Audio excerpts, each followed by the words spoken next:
एक गांव में हरिया नाम का एक गरीब लेकिन मेहनती किसान रहता था। उसके पास जमीन बहुत कम थी, लेकिन एक पुराना बैल था जिसका नाम था भोला। भोला उम्रदराज था, लेकिन वफादार और समझदार। हरिया और भोला की जोड़ी पूरे गांव में मशहूर थी। लोग कहते थे, जहां हरिया वहां भोला।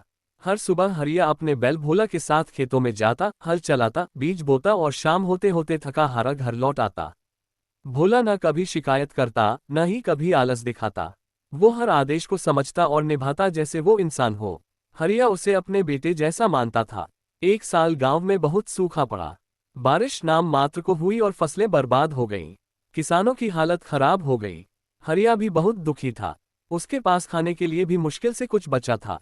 ऐसे में गांव के कई किसानों ने अपने मवेशी बेच दिए ताकि कुछ पैसे मिल सके। हरिया के दोस्तों ने भी उसे सलाह दी, अरे हरिया, अब भोला किस काम का, बूढ़ा भी हो गया है, बेच दे उससे, कुछ पैसे ही मिल जाएंगे। हरिया ने उदास होकर कहा, भोला ने मेरे सबसे बुरे वक्त में मेरा साथ नहीं छोड़ा, तो मैं कैसे उसे अपने बुरे वक्त में बेच दूं। हरिया ने जैसे तैसे कुछ काम धंधा किया, मजदूरी की और भूखे पेट कई दिन गुजारे, लेकिन भोला के लिए रोज कुछ चारा जरूर लाता। भोला भी समझता था कि उसके मालिक पर कठिन समय चल रहा है। वो भी कम खाता, लेकिन खेत की मेड़ पर बैठकर हरिया का साथ नहीं छोड़ता। एक दिन गांव में एक बड़ा अफसर आया।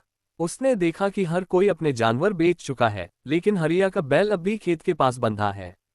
वह अफसर हरिया के पास गया और बोला, तुमने अपने बैल को क्यों नहीं बेचा।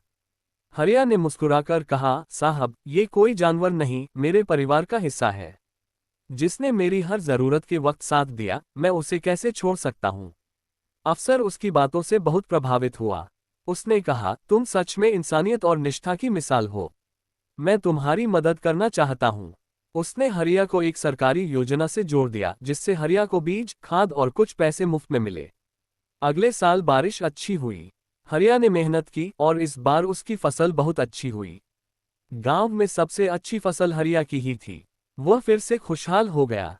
अब गांव के लोग कहते, हरिया और भोला की जोड़ी तो भाग्य बदलने वाली है।